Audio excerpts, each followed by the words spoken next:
Hello and welcome to the 50th episode of Crashed While Loading. Crashed While Loading presents, for the month of October, heart-pounding tales of terror to chill you to your very core. Beyond is a tale both true and imagined. Stories of video games and movies. Places beyond the realm of sanity, common sense, and basic body hygiene. A dimension of pixels and polygons run amok. Anything is possible when you enter the loading zone.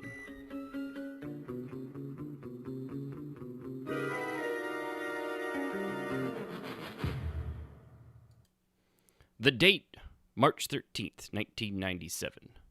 Young Travis Spinagle, age 15, had an average day at school. On this sunny and unassuming day, little did Travis know he had entered the loading zone. His day was spent daydreaming of a time school would end and he could finally get home and finish the most amazing game he had ever played in his young life. Nearly 80 hours of time played in the world of Final Fantasy VII. He was finally there, the end of the road. After having attempted and failed to kill Sephiroth the first time, he had ground away his time leveling and gaining Knights of the Round. Today, the world of Gaia would be saved. Reaching his home, Travis set down his backpack and gave his mother a kiss before running into his room and turning on his PlayStation. So excited was he that he did not notice his controller, usually set atop his console, was already on the floor as he picked it up. The familiar ring of the PlayStation jingle came through the speakers, and he quickly hit the button and skipped the introduction screen. Finally, the main menu came up. New game? What could this mean? It should say continue. He was at the end. His eyes darted down to the memory card. It was there, but had been moved from slot 1 to slot 2. Quickly, he brought up the menu to check the contents. The icon was gone. His game was gone. He cried out, and his younger sister's head popped in at the loud noise of keening and wailing and gnashing of teeth. "Hey," she said, "don't delete my Resident Evil save. I had to delete that Final Fantasy game you keep playing and finish to make room." Submitted for your approval. Travis Spinagle, 80 hours into one of the best games in history, foolishly left his memory card behind, thinking his family would know better than to overwrite any saved files. Travis learned a valuable lesson. Never trust family with a memory card. A lesson only learned in the loading zone.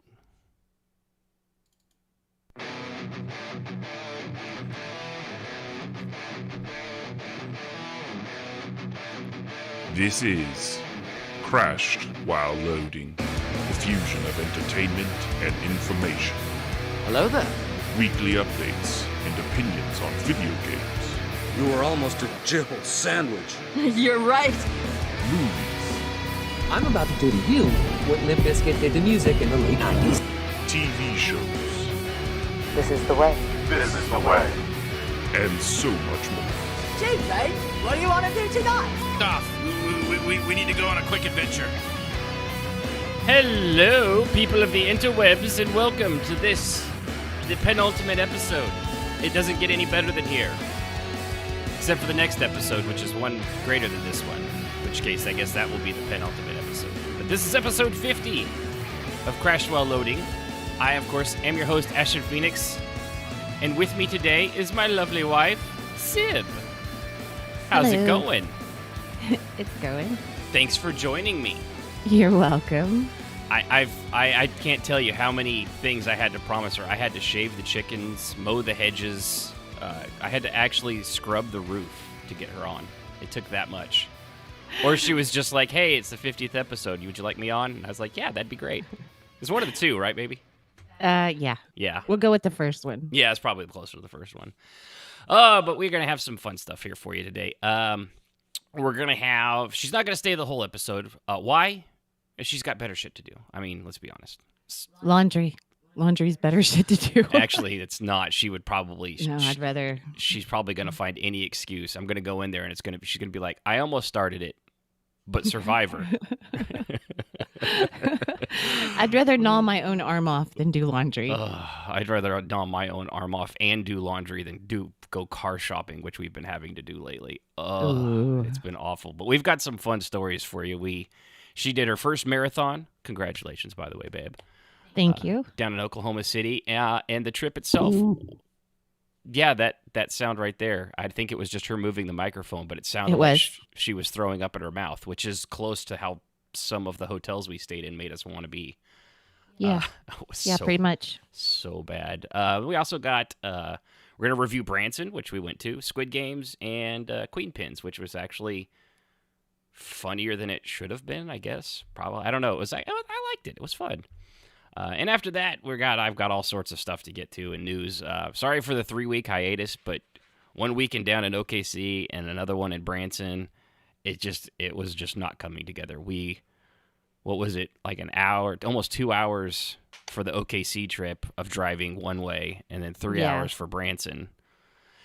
And not to mention, she also did 26.2 miles. Like, she just ran that in less than 5 hours. So for some reason, she was tired because she's just a giant baby. A little bit. A little bit. I, however, ran 26 feet and was exhausted. So there's that too. But before we get to those reviews, I actually have somebody that reviewed us over at iTunes. I know, which is something everyone should do. Ericus in the chat, I'm looking at you because I don't see. They didn't review us. They reviewed.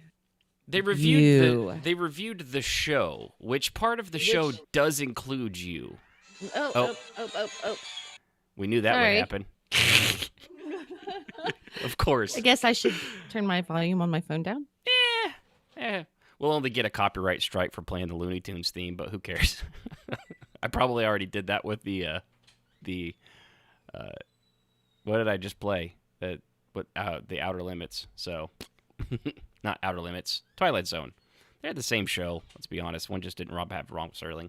But anyway, no, over at iTunes, which again, review over there and write something, just like Jethro Von Scribbles did, which would be Scribbles MMO from Defend the Night. I'll just read what he wrote. And he gave it a 5-star rating, of course, because that's the exact number of stars. You should have sent it to me and I would have read it for you.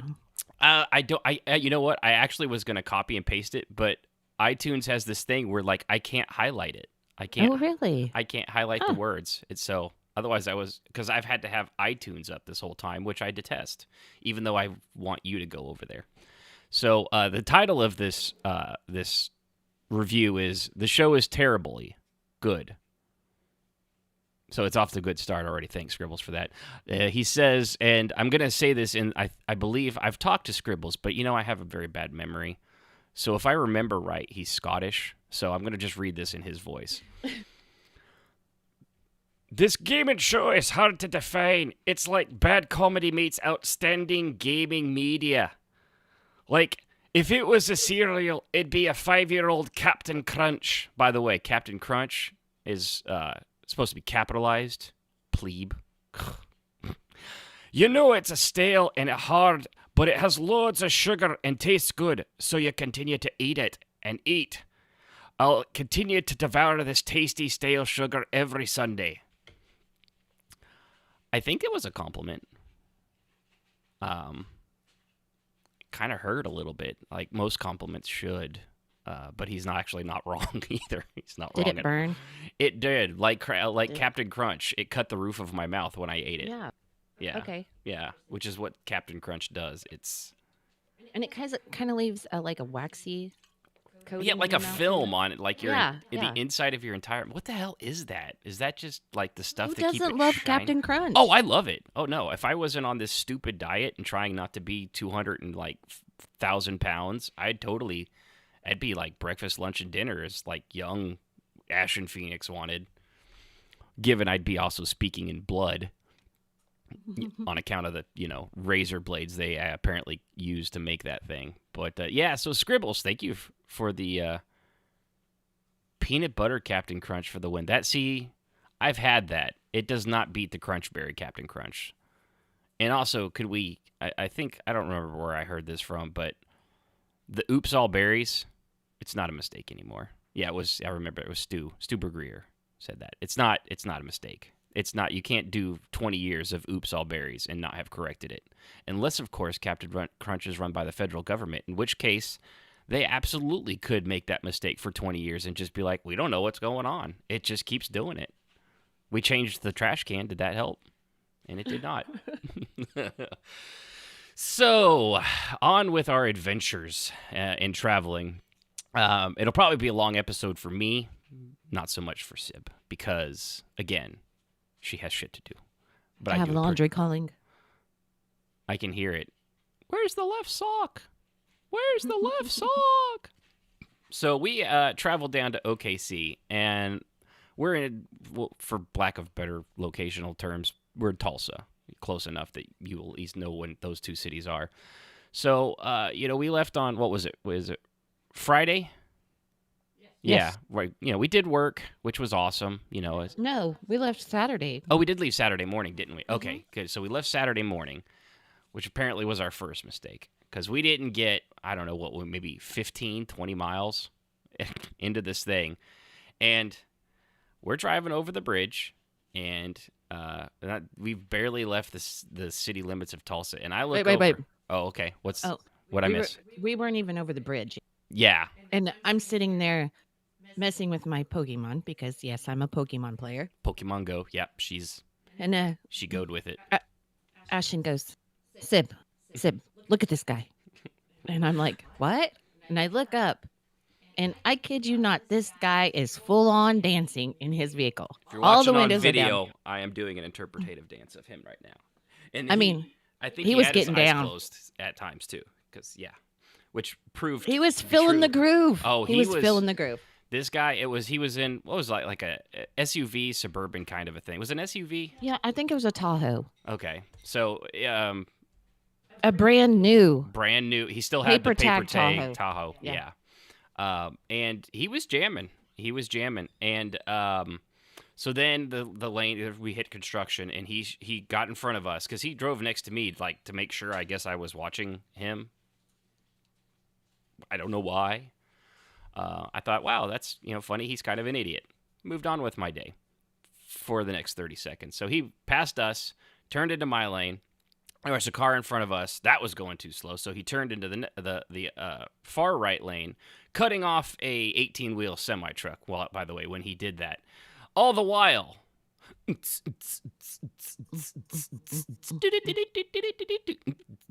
right up until bam. So she was looking at her phone. Why don't you describe what you see? Then I'll fill in the blank. Okay. I was looking at my phone, and I hear, oh my God. And his hand comes out, like you do when you're being protective of a kid or something in the car next to you. I didn't even know I did that. Yeah. Did I really? And I was like, I instantly look up, and I see the back of this Tahoe come up off the ground. I mean, it was probably 10 foot off the ground, the back wheels, and just smoke and parts flying from the front. And I'm like, oh my God, what just happened? All right, Ashton, your turn. So anyway, yeah, so that's what she saw. I saw the whole thing. I was looking at the car in front of me, and out of my periphery, I saw him cut off the guy, and I looked at him, and then I turned back to look forward because traffic was going to slow, and then I just see this SUV, the whole front end explodes like it's a fucking movie production. Not with the fire, just shrapnel everywhere. It's like Saving Private Ryan landed on a grenade if he was made out of a car. And all four wheels of this SUV come up off the ground, tilt to the right, and then slam down. And he, apparently the pickup truck in front of him had stopped. And boom, he slammed in it. It's 60, 65 miles an hour.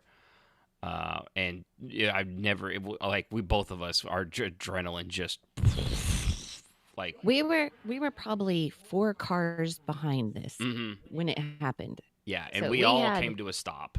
we Well, had front slow. row seat. Mhm. So that was, and we drove by. I was gonna stop, but I saw the guy. He got out of the car, so he was okay. And then the guy that he plowed into, was pulling off to the side, and his back, like his tailgate, was easily almost in line with his back axle. I mean, it was like crammed up and into the bed of the truck. I mean, it was insane. Mm-hmm. So that was the start of the trip, which was a great start, because then of course we were adrenaline failed us eventually in a 2-hour drive, and we both kind of crashed, and we just sort of sit there. I think we said the same thing, what the fuck, over and over. I don't know how many times. It was just awful. So that was the start. Then we get down there, and it was fine. We couldn't check into our place that we had rented. We didn't do a hotel. We did like a Airbnb kind of thing. I don't remember what it was called. The company we went through, or Yeah, the company. It was spelled VRBO, Verbo. Yeah, Vibrator. So we did it through Vibrator. It's yeah, you'll see why, because they fucked us. That's why I'm gonna call it that. So we don't have to do that till 3. So we get there, we get down to the conventions, we get her packet. Is that what it's called? The packet. Yes, with her number. my running packet. We found some glasses that she had lost the last time she went on a trip somewhere. I was in Florida running down there, and they were like my favorite pair of glasses, and I lost them while running. And so we were looking at Goodar glasses, which I love to run in. They're super lightweight. Gooder. Yeah, and found the same pair, so I was like, I've got to get them. Mm-hmm. Excuse me. I, had to take I a just drink. keep cutting in. I'm sorry. Oh no, you're fine. I was taking a drink, and then you stopped talking before I was ready. Our timing is a little off. It's okay. So anyway, we do that. We get there at 3 for our apartment thingy. It's not really an apartment, and there's nobody there. We have no instructions. Nothing's going on. She tries to contact them. About 10, 15 minutes into it, another couple pulls up next to us. Same issue. They can't find them. So we're like, okay, well, they had the number, so they called, and they were waiting for. They didn't get nobody picked up. We still can't get it. So eventually, I got the number from them and tried to call, and I left a message, and then they got a call at 3:45. So 45 minutes after we were supposed to already be unloaded and carrying on with our vacation stuff before she's got to run the next day. We're trying to just be chill. We're going to have a good time. We're going to go out and eat, go down to a place called Bricktown that's down in Oklahoma City. By the way, in this run, the marathon itself was actually for the Oklahoma City bombing. It was like to raise money for that, and it's actually the Run called, to Remember. Yeah. OKC Memorial Marathon. Yeah. A Run to Remember. Yeah. So it's like it's a good cause run. It's not just like just because it's the memorial puts it together and all that. But it's her first marathon, so we're trying just to chill out and relax. And 45 minutes of waiting and not knowing if we have a room, not helping with the mojo. Yeah. So the couple next to us gets a call, and they're like, "Oh, they just called us. We're in room 9." I'm like, "Great." And then I get a call, and the lady picks up and like, "Oh, I'm so sorry. I didn't blah blah blah. Excuses, blah blah blah. You're in room 9." I'm sorry, what? Yeah, you're in room 9. No, the couple next to us that you just told and talked to, they're in room 9. We're a different couple. Oh, hold on, I need to call you back.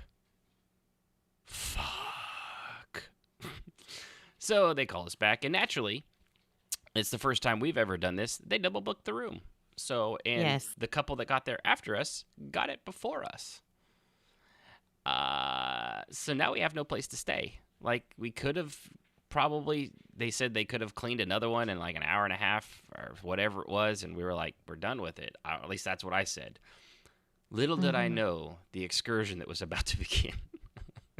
It works out in the end, so at least we got that. So, we're stressed out. We're panicking. We've got no place to stay. We've got all this stuff. We've got to make sure that, she's got to run the next day. So which one was the first? You found the first one, right? Oyo. Yes. OYO. This is the hotel that keeps on giving, by the way, because or should I say taking? This is the hotel that keeps on taking. It just kept on taking. Yeah. So she books this OYO. It's $57, something like that. So we go there, and I will say it had 3.5 stars. yeah, and the pictures looked very nice and clean. So anyway, we got there, and 3 crackheads in the hoarder mobile out front that was stacked. Not to mention, it looked like the front of the hotel had been in a fire. Yes. Seriously. Windows broken, Mm-hmm. scorch marks. It's kind of, I don't even know how to describe it. No, it instant skeevy vibes is the word. So we go in there, and we're already At this point in time, too, can I just say I'm upset and I'm kind of crying and irritated. She is and I'm just mildly distraught. Okay, so Yeah, continue on. mildly distraught, to put it nicely. And I'm just trying to hold my shit together too, because I'm stressed out as well. Because I'm stressed out because she's stressed out. We feed off each other like that, which is a great loop. Mm-hmm. So we get in there. We check in. Blah blah blah. We go to the side, and I should mention too, and this is important later. The room number is 117. Just remember that. So we go to the side. We find 117. It's bottom floor. And lucky us, we didn't even need a card key or a key because the door was already wide open. It was like so convenient.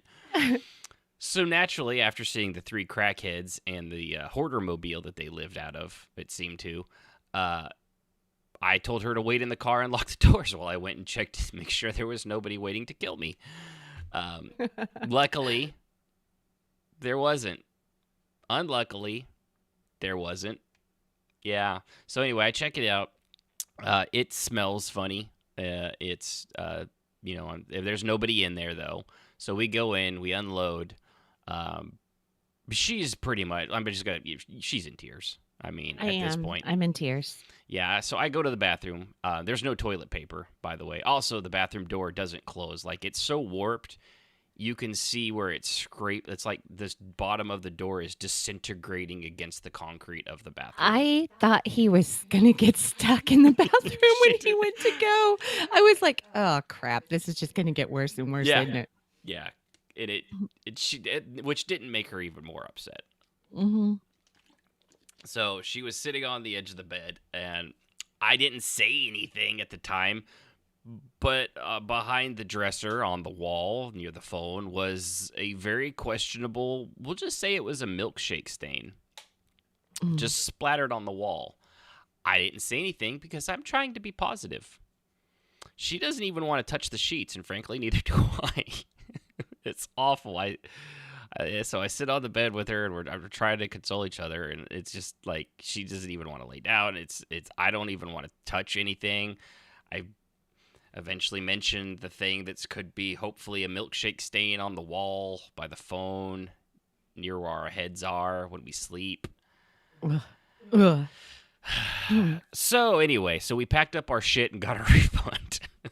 Got the fuck out of there. Yes. And then I found a hotel.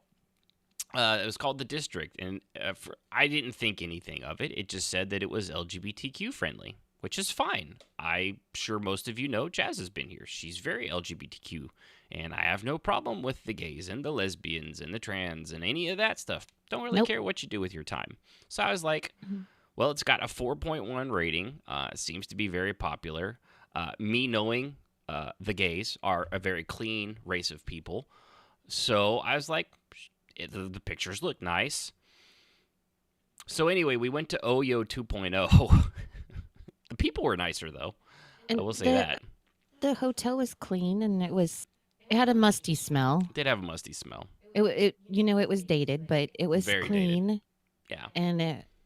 And really, there was no issues with it besides the fly that when I tried to lay down would not leave me alone. Yeah.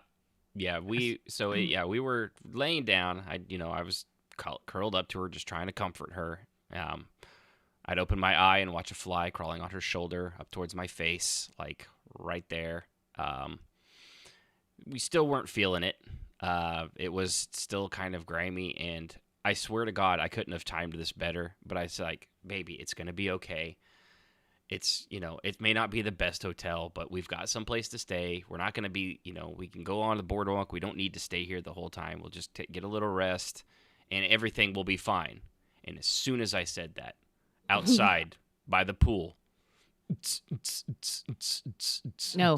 Oh, what was it? It was boom, boom, boom, Yeah. boom, boom. I'm like, Yeah, somebody started blaring the radio around the pool.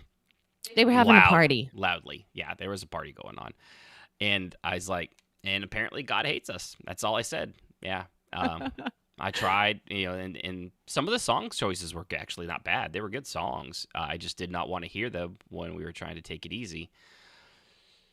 So at this point, we're like, fuck it. You know what?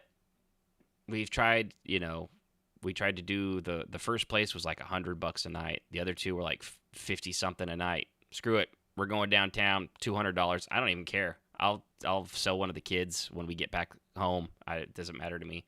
So then we went to the Wyndham and got to the 14th floor. And by the way, I should mention too, 15th floor, that at the LGBTQ one, our room number 117.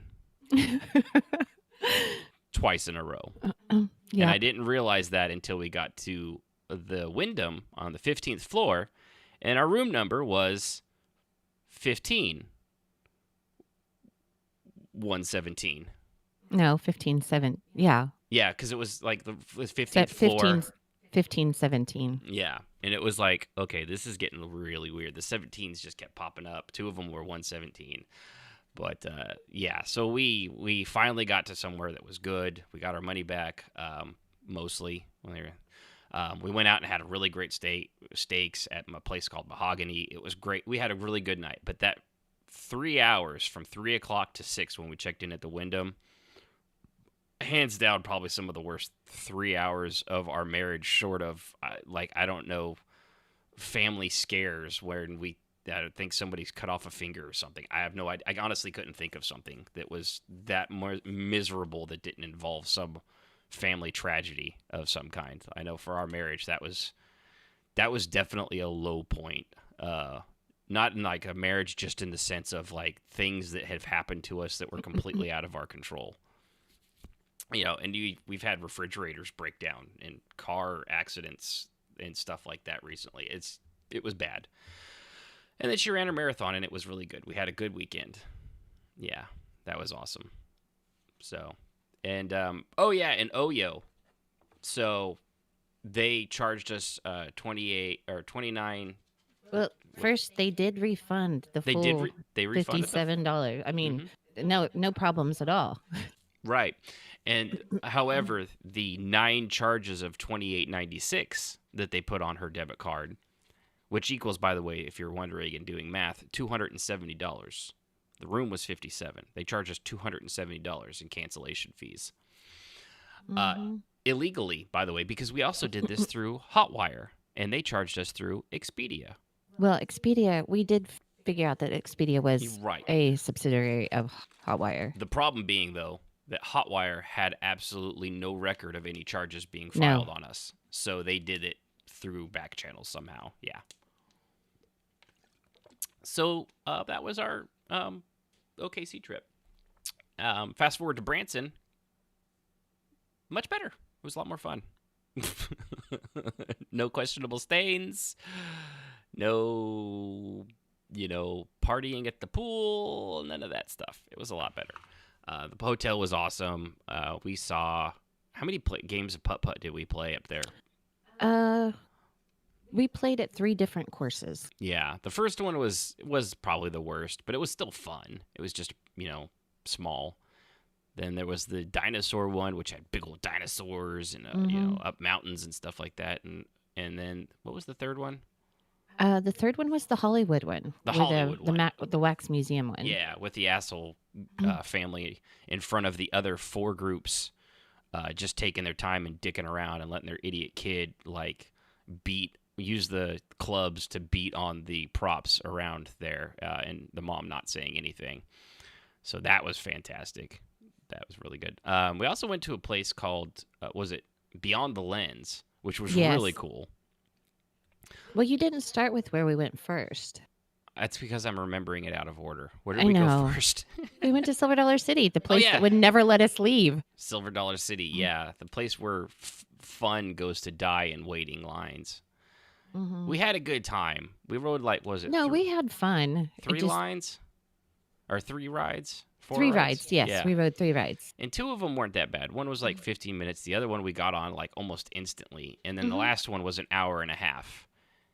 And that was at the point we were like, fuck it. We're done. My back started hurt. I can't stand it very long. She wasn't in any better mood. It was just the coolest part though was the caves. They have a big cave. What was the cave at that one called? Marvel Cave. Marvel Cave. Yeah. Yep. And it's actually in Silver Dollar City. It's part of when you go there, you can go to this cave and they have tours. And this thing is 50 stories down of climbing. You go down 501 feet, which every 10 feet is a story, so 50 stories. It is, I cannot even verbally explain or help you comprehend how massive this sinkhole was that was found by an Indian guy that was chasing a bear, and the bear disappeared into a pit. And, there's a whole story behind it back in, like, the 1980s, all the way back in 1980s when the Indians roamed the plains free of the white man. Not quite, 1880s. But, I mean, it's the first room with the rock pile where everything came in was that one, like, 400 feet straight down? Yeah, the Indian and the bear did not survive, by the way. It did not go well for them. But it was a lot of climbing. They warned people, like, because you go all the way down this. They fit the first cavern. They were able at one point. Was it in the 80s that they did the 5 balloons? I don't remember. I think it was. It was the 80s or 70s, something like that. But this cavern was so big, they fit 5 fully inflated hot air balloons into it. Imagine how big a hot air balloon is times 5, and there was still room. So, I mean, I can't even, it's incomprehensible how big this, and we're underground. It's insane. But that was so much fun. It's something we did when we got married up in Eureka Springs. We went to a couple caves up there and found out we really like going underground in caves. It's just a weird deal, but... And I'm terrified of heights, but I have no problem. Like when we went down into where you first start the descent into the cave. Yeah, you're looking down 400 I'm looking feet. down. And 400 feet! I'm like, I'm okay with this. Yeah. But you put me up on a zip line and something and I'm passing out. That's 30 feet in the air, not Yeah, 400. no. Can't do that. Yeah, that was awesome. But that was so cool. And then, you go all the way down at the very bottom. It's 500 feet down on the ground, or down underground. And then you have a 20-story climb to get to a tram, a cable car tram that goes into the cave and will pull you up the other 30 stories if it's working, which every single person that goes in there says if it's working, because the thing is 80 years old and was constructed and engineered by a guy with a 3rd grade education. And it's still in use today. So apparently 3rd grade back then is college level now. That's what I'm going to go with, because the thing was a fucking marvel of engineering.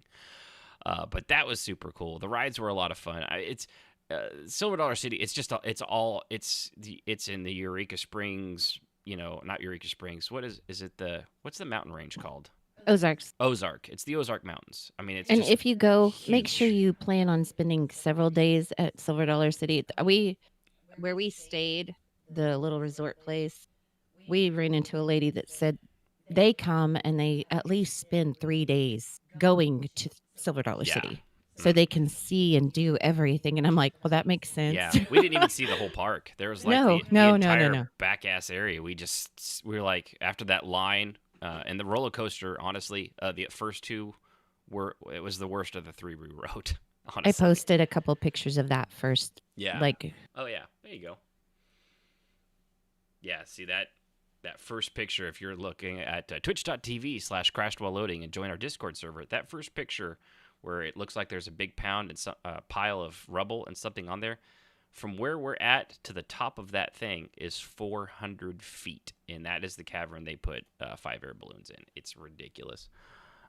But no, we had a lot of fun in Branson. It's just a lot of hills, a lot of walking. We had a food pass that we could try sample sized. I think it was called the Fall Festival pass, where you get to, they have all these different things for fall. Like they had, what was it? Pumpkin cheesecake, funnel cake. And that was so good. But by the way, it was not sample size. That was half. That was not half the size. It was like 3/4 the size of a full size fucking funnel cake. Yeah, it was regular size, basically. I only gained like 7 pounds in 2 days, by the way. It's a little bit much. And they had like pumpkin chili, pumpkin barbecue, pulled pork. A lot of things revolved around pumpkin. Everything was pumpkin, yeah. Because at the time we went, they were doing the pumpkin festival. Yeah, and because had not everybody moves on to fucking Christmas in the middle of October. No, Lowe's, Home Depot, I'm looking at you. They had, it was, the pumpkin displays were amazing. Even though Ashton ruined it for me because we were walking along. We didn't plan on staying to see the lights or the pumpkins lit up. No, we stupidly thought you could get to the park in a couple hours. Yeah, we stayed to see the pumpkins lit up, not by choice, but it was still neat. And but Ashton ruined it for me because I was walking along going, those are so cool. It's amazing that somebody carved those. And out of nowhere he goes, those are plastic. And I'm like, what? Well, they were like 15 feet tall. They don't make that many pumpkins that big. And I saw a seam on one of them. I'm like, oh, yeah, that some makes sense. pumpkins are huge and they can make it out of several different pumpkins. But way Yeah. to go, ruiner. But they also weigh like Just squashed my imagination. Way to go. It's what I do. I am literally called the ruiner. That's what she calls me. Because I always ruin stuff. But no, it was a lot of fun. We did, and then so there was that day, and that day was a little hectic. It was a little much just to try to we have a bad problem when we're on vacation, especially now that we don't have the kids, that we feel like we're on a tight schedule and we have to fit everything in, and it is I can't imagine we're the only ones that when you're on vacation, you feel like you just have to keep you have to always be doing something, moving on to the next thing, to see the next thing. And like, just shut up and chill and let, maybe you'll see it all, maybe you won't. It'll just give you a reason to come back. That was one of the problems with Silver Dollar City. We were like, we're just going to take our time and look around and ride rides. And yeah, there's just so much to see. I didn't get to tell my funny story about the roller coaster that we just walked up and got on. Oh yeah, go ahead. Because I was ready to ride rides. But I wasn't ready to ride rides. I don't know how to explain that, but yeah, we got on one. We walked up to it, and I can't remember, what was it called? Firestorm? Wildfire. Yeah, Wildfire. Anyway, we walk up, and we just basically get right on this sucker. And we get in our seats, and I'm like, oh my God, it's like one of those that goes, like, does loop-de-loos through the whole thing. And I'm like, oh, great. Crap. Yeah. I wasn't prepared for this. Since we didn't wait in line for even like 2 minutes. It wasn't even like we literally got in line and we were on the coaster. So there was no processing like, hey, look at that. Look what it does. No, so I go to put my purse and our drink in a little cubby, and I walk back, and Ashton's got me on the edge, and I'm like, oh no, I'm in the middle. You got to get up and move. That was the first thing. So I get in my seat, and we get all locked in, and I'm kind of like, I can't believe this one's one of those loop-de-loos. I'm getting kind of nervous and kind of jittery. And the guy next to me proceeds to go, hey, that bolt looks like it's loose. I instantly look at him and I go, I don't know who you are, and I do not like you right now. And he started dying laughing, and he goes, I couldn't help it. He goes, you're so nervous. He goes, just relax. It'll be fun. And I'm like, oh, shoot. No, it's not. But no, it was a lot of fun. It was one of those that, I mean, I felt like I had been through a mixer after I got off of it. as much as it jerked us around, but it was fun. Yeah, it was very, very jerky. But that was a good one. But yeah, they were all. It was just a lot of fun. The Beyond the Lens was just a cool place. It had a lot of video game stuff, and like she played Beat Saber for the first time. Ironic that I actually have a headset right here that has Beat Saber on it, but it's such a pain in the butt. We'll have to actually set it up, and we'll have to play for an hour or something sometime. I'm not going to stream it because honestly, I don't think my computer could stream and do VR at the same time. But it is fun to play, and she did very good too for her first time. Hey, I missed one. You did. I said you did very good. And the little lady that was working, was working it and put the little stuff on you.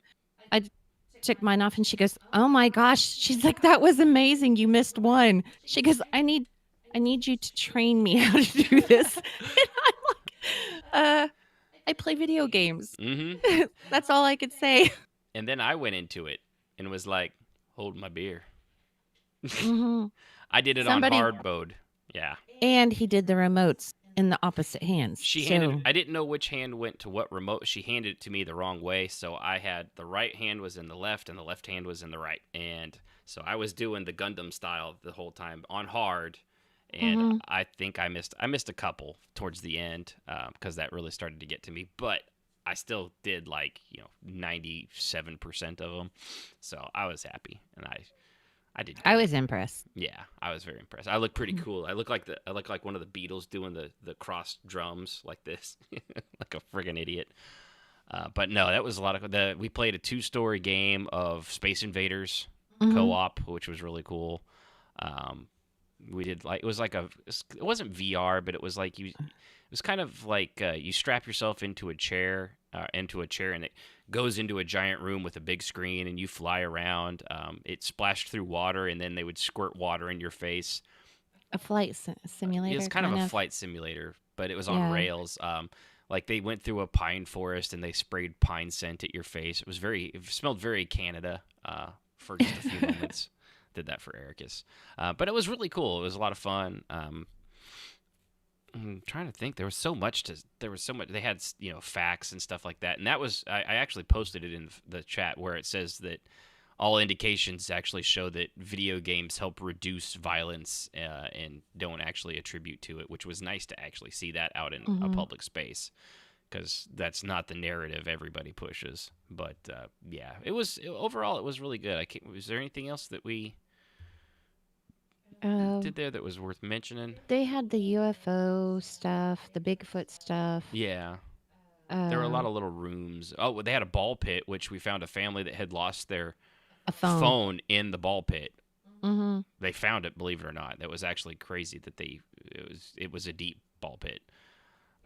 Yes, it was. And I had a lot of fun playing it. Sib hates it because like styrofoam pits, she gets stuck in. I can't move. Yeah. I don't know why. Something with you and like in the ocean was the same way. It just beats her up. It just pushes her down. It's like, where's my lunch money, bitch? Yes. Yeah. We'll go with yes on that. But I have to say too, overall, this was the first time we've both been somewhere where we're both reasonably healthy. She's insanely healthy. I'm gonna say I'm reasonably healthy. 60 pounds lighter. So. People I wasn't huffing and puffing, climbing 20 stories, which it was kind of shocking. I was like, I feel fine. The lady behind me having the asthma attack, however, she seemed to have it a little worse off. She was a little puffy, but that was a lot of fun. It was a good trip. And I mean, Branson, it's got the reputation of being an old people's place to go, but it really has a lot of like cool stuff. There was one other horrible thing that did happen on that trip. Ladry's. Oh. The seafood place that Sib had been there. She'd been there, was it 4 or 5 years ago now with your family? It was, I think, longer than that, about 5 years. Yeah. I was loading a picture of us. Oh, yeah. At the. Yeah, you're good. That was one thing I will say about Beyond the Lens real quick. They had a lot of little picture spots where you could scan a card and take pictures, and it was so much fun. I enjoyed that a lot. Yeah, I had like the one of me being behind the presidential podium. Yeah, I got him in the ball pit. I was gonna put the one up with you. Livia, I'm covered in balls. just head to toe, just covered in balls. Yeah. Yeah. But yeah, there's no White that House one. place, I'll put up that video too of. Oh, the like, Matrix one. Yeah, that was pretty cool. Oh, it won't let me. Ah, Says it's too powerful. Too big. Yeah. That's all right. But that place was really, really cool. Yeah, very, very well worth it. And then the Ladries, which was a seafood place that she went to, and she even said it's Oh, yeah. pricey, but it's really good. Yeah, it was really good because what had happened was I went with my parents and our son whenever he had a baseball tournament up there, and we decided our son, that's his thing. He likes to go eat at different places when we travel, and so that place was highly rated and recommended, and so that's what we did. We went and ate there, and yeah, it did not hold up. Yeah, the chick that we were supposed to get rung in, she apparently didn't put something in, so what was supposed to be a 20-25 minute wait ended up being 40-45 minutes until Sib actually went and checked, and she was like, and then sat us down in the bar section, which had one bartender doing everything because no place is staffed correctly right now. Like, that was a big problem everywhere we went. Even Silver Dollar City, they had we waited more, as much as we complained about waiting in lines for rides. Waiting in lines for food was even longer. Like, one pizza place we went to had to have been almost an hour wait just for food, and it was pizza. You know, it was crazy. But this place wasn't any better. I don't think it was like, and it wasn't cheap. And the crab legs, honestly, were consistent in quality with Red Lobster. In fact, when we left, there was some 5 older black gals, and they were coming over there, and they were saying something. And I was like, ladies, honestly, if you want my advice, go find somewhere else to eat. This is it's not worth the wait. It's not worth the price. And they're like, one of us was like, maybe Red Lobster. And I was like, honestly, it's the quality you're going to get here, but at 3 times the price. Just do yourselves a favor and go. And I don't ever tip down, but it was just so bad. I couldn't. I was like, I can't give. I gave her some, but I couldn't tip for a $75 bill. It was just awful. Nothing of it was good. Everything was overcooked. It was just awful. The wait was terrible. Not to mention, right after we got done eating, I got super sick. Yeah, And that's so right. because some things just don't sit well in my stomach, and apparently that did not sit well in my stomach. So yeah, it was miserable. Mm-hmm. Yeah, it was really, really rough. But so yeah, I mean, overall, Branson really good. Food, a lot of the food places we went to were awesome. We pretty much did everything local. We didn't go to like IHOP or anything like that you can get anywhere. We went to local restaurants and stuff like that we'd never heard of. But and all of the other ones, Starvin' Marvin, which made me think of the South Park place. That was good on breakfast when we left. It was just, there was a lot of good stuff. But I know we're almost an hour into this, and so I guess Oh crap! yeah, I know it goes by quick, huh? Mm-hmm. But so all right, moving on to that, we got Sib jumps out before we hit the news. We saw Queenpins, which was really good. Yeah, I liked it. It was better hosts would actually have this so they could tell you who was in it. However, I am not one of those people. It had Kristen Bell, Kirby Howe Baptiste, those were the 2 main protagonists. Paul Halter-Hauser, who was also in he was in some movie with He was the one that they did the. Yeah, it was the Atlanta bombing at the Olympics. Yeah, the Olympic bomber. Yeah, but he wasn't actually the Olympic bomber, but he played it. He was really good. He's a really good guy. And Vince Vaughn as a postal inspector, which he was perfect as a postal. It's based on a true story of these 2 women that were committing federal crimes or crimes by getting counterfeit coupons, like free coupons, and selling them online at the apex, the beginning of the internet and things like that. And the FBI wasn't going to do anything to it, but once they found out that it was all going through the post office, well then that's when a postal inspector gets involved. And honestly, you don't fuck with the post office. I know it sounds like a joke, but seriously, those guys they'll go after you for postal fraud, and that's what got them. But it was based on a real story, but it was really funny too. I mean, it's Kristen Bell. Yeah. She's friggin'. They got Bebe. They got Phoebe Rexa. Rexa as Tempe Tina. Which one was Tempe Tina? She was the one that like set up their fake account. Oh yeah, so she Which was all, she's actually a singer, and I actually like her songs. yeah. So. Well, she was all gothed out in this as like the internet hacker person. So that's why I didn't recognize her. I was like, oh, who's the hell's Tempe Tina? But And then that one guy that played Eduardo Franco, that played the clerk at the grocery store, yes, that always griped about the coupons. yeah. That was funny. Yeah, but no, it was a really cute movie. I'd say if you're looking for something that's not, that's just kind of funny and easy to follow, and it's a fine movie. I mean, it's a solid it's a solid seven movie. Yeah. It's Vince Vaughn. Some people might make it lower, but I love Vince Vaughn, so he was really good in it. The other thing we watched, I think this is the first thing we've really binged through recently, was Squid Games, which I'm sure nobody else has heard of at all at this point. I mean, it's only Netflix's highest watched thing. At last I checked, was 111 million viewers, even beat out The Witcher, which is its previous highest. It beat out The Witcher? It beat out The Witcher. It's their most watched. Really? Most watched I'm show. a little shocked by that. Yeah, until Witcher Season 2 comes along, in which case I bet you that probably jump back. Hopefully. I only say that because I love The Witcher, and as much as I like Squid Games, I want more Witcher. I also want more Squid Games. But what's funny is it's Korean. It's, we watched it dubbed because we're lazy white Americans and we don't like reading a lot. I don't even know how to read. I just guess. Sib can read, but she can't read out loud to me fast enough. I'm like at a second grade level. Yeah, yeah, and I'm like pre-K. We'll go with that, okay? I'm pre-K. I know my alphabet, but I have to have the flashcards. That's the way it works. You can't put them together. No, and I also try to eat them, which is the bigger problem. They've all got chew marks on them. But no, the whole thing is, it's basically it's a battle royale. It's it's a real life battle royale kind of a thing where these people that all have debts and stuff like that, they get put in this weird situation. They all they all agree to it in a kind of way. Some of it's a little shady, and then they.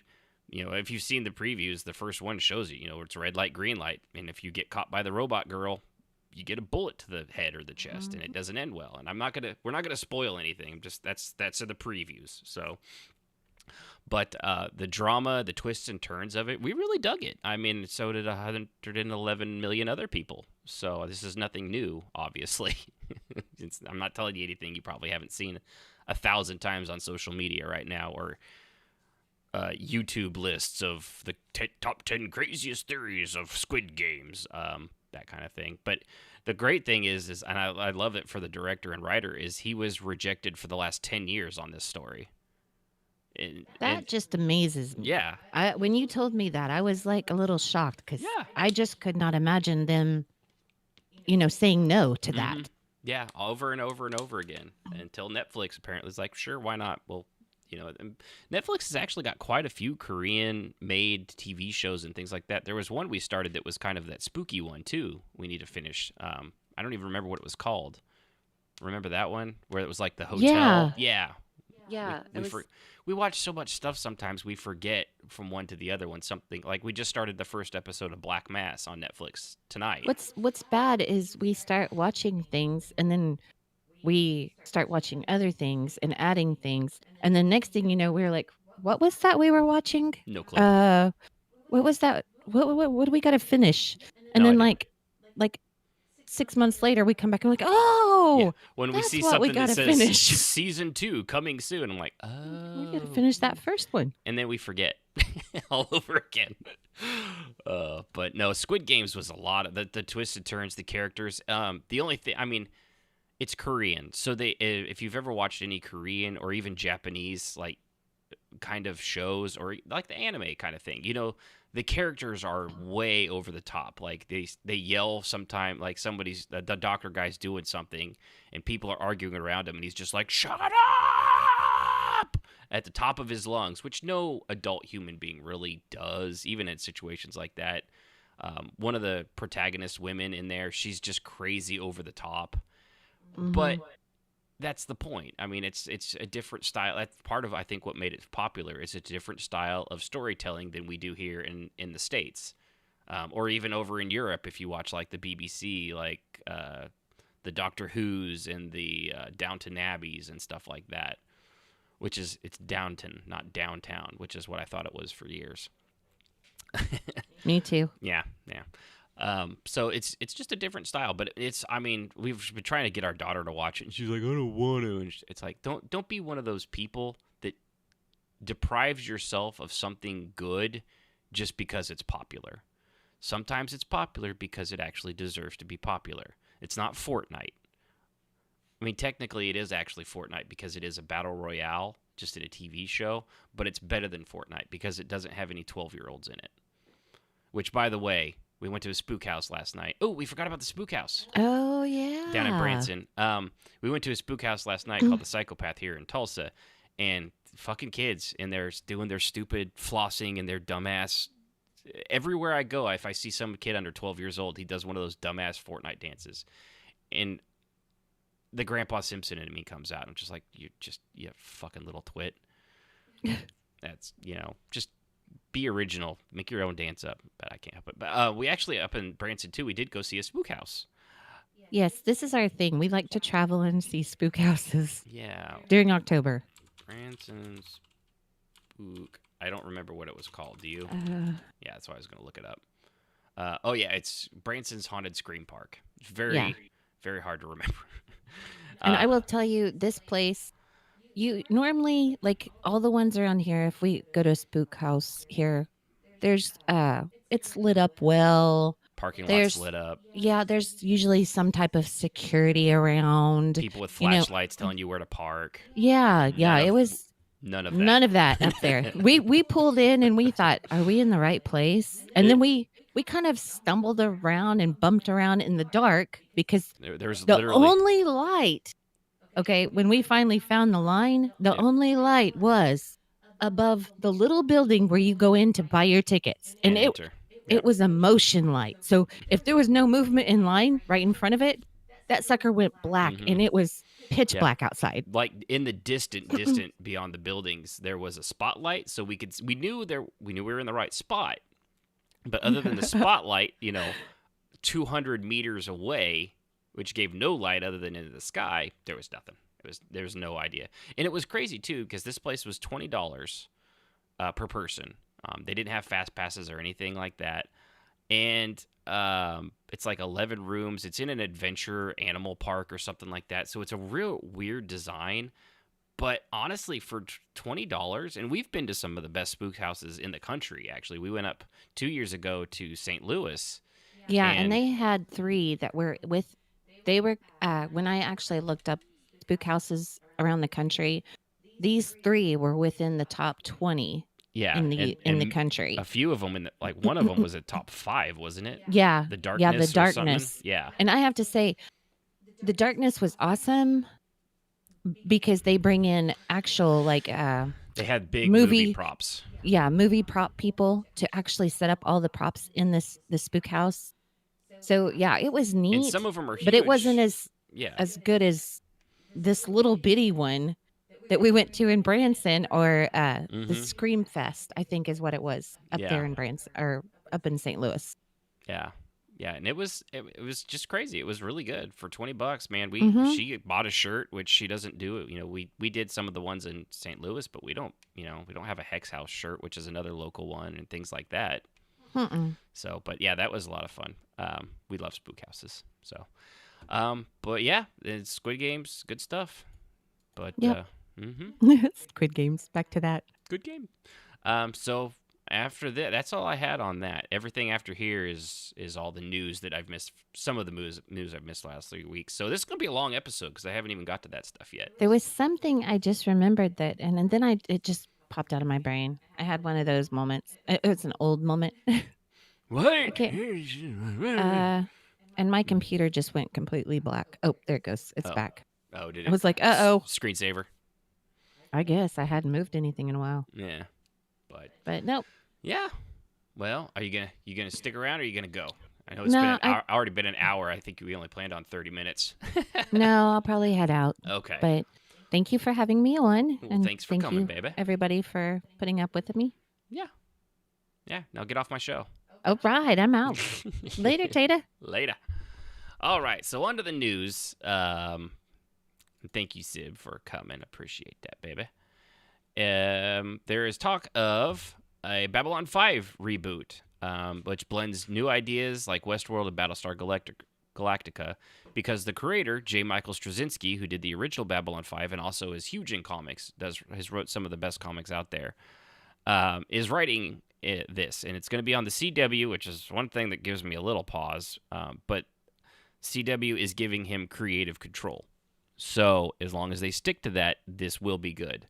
The Battlestar Galactica reboot, was actually really, really well done, and it was really good. It used themes from the original, and I know everyone at first was like, oh, Starbuck was a man, and now it's a woman. Nobody gives a shit about that anymore after having seen the show. It does not matter. But I like what Straczynski had to say. He says, he tweeted out, to answer all the questions, yes, it's true. Babylon 5 is in active development as a series for the CW. We have some serious fans over at the network, and they're eager to see how the show, see this show happen.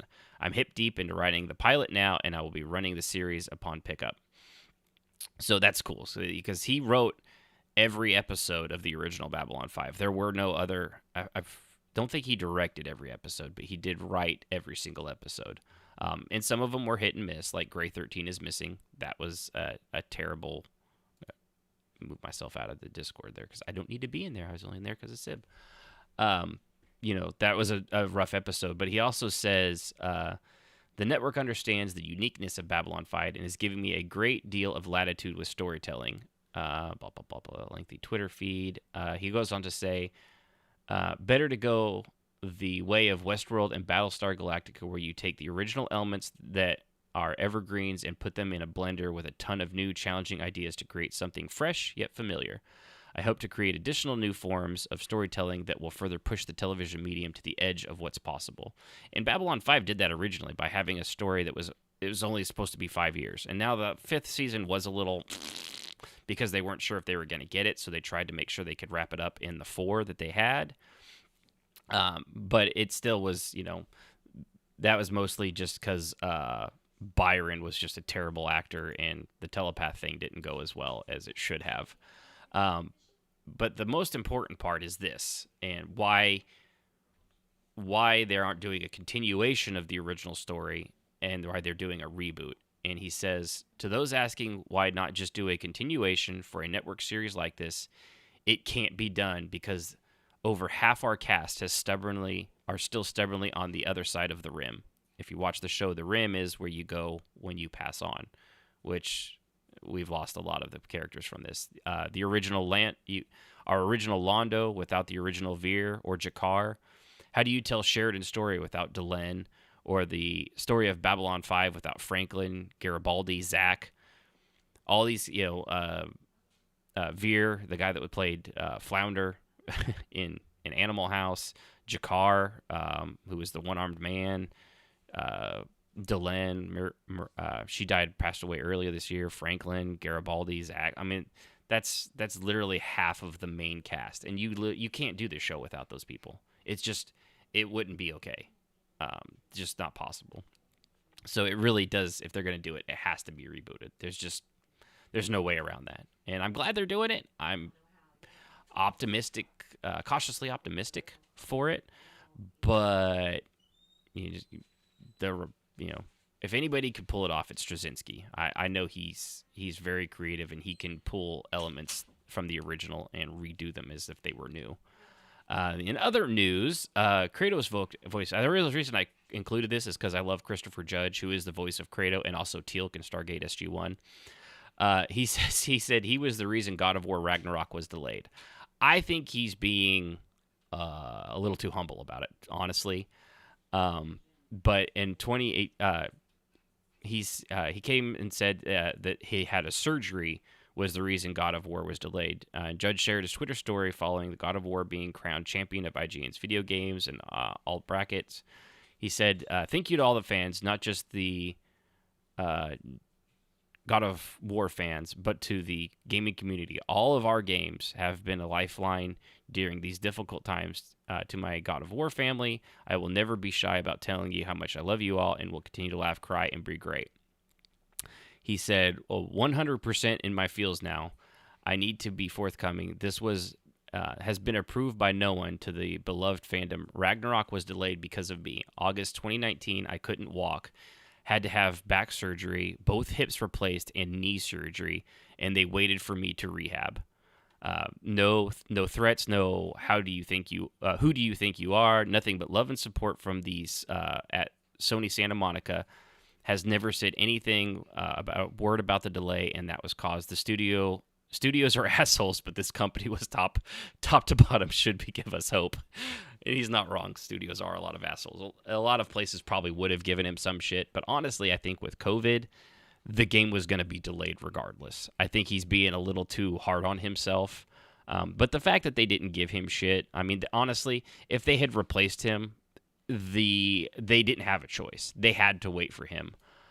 Also, Judge is, if you've not seen him, he's a big dude. He is a big, strong, muscular dude. So for him not to be able to walk and having both hips replaced, back surgery and knee surgery, I want to say I think he played football when he was younger.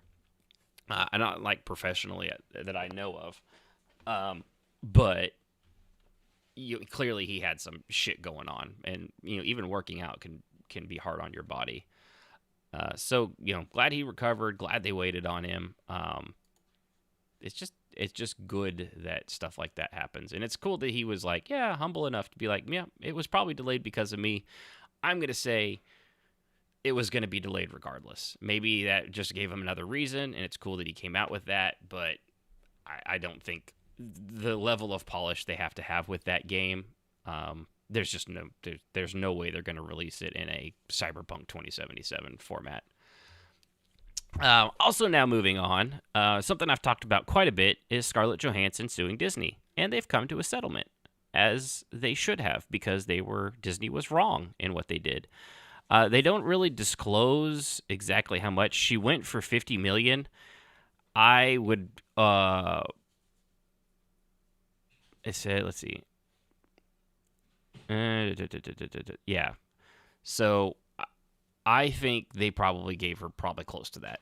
They had originally said that she'd been paid $20 million for her role in the film and can earn more from its release on Disney Plus, where viewers had to pay $30 to watch, and they made. Forget what it was, $30 million on that, I think, something like that, which she got nothing from. So they did good. Supposedly they shook hands. She may still work in that as well. Somebody else, what was it? I think I'd mentioned it already. The girl from Cruella, I just forgot her name. Emma Stone. She also got kind of screwed over by that exact same deal, but they're doing a Cruella 2. So I have a feeler that they gave her a better deal to keep it out of the courts and keep everything on the up and up. So she probably is going to get a great deal for Cruella 2, which is a movie I still want to actually see. So yeah, good on them. Another one that's movie related here is the Friday the 13th screenwriter set to reclaim the domestic rights to the franchise.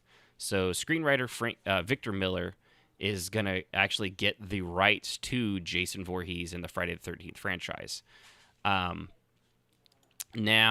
I know we had a thing recently too where I forget who was supposed to get. I don't usually do the show this long, so it's like I'm starting to wind down already.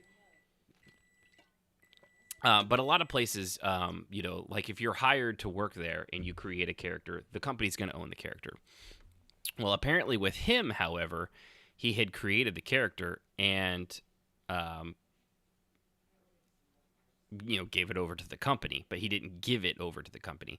So he, after the certain amount of time passed, he actually gets the rights back, which was what.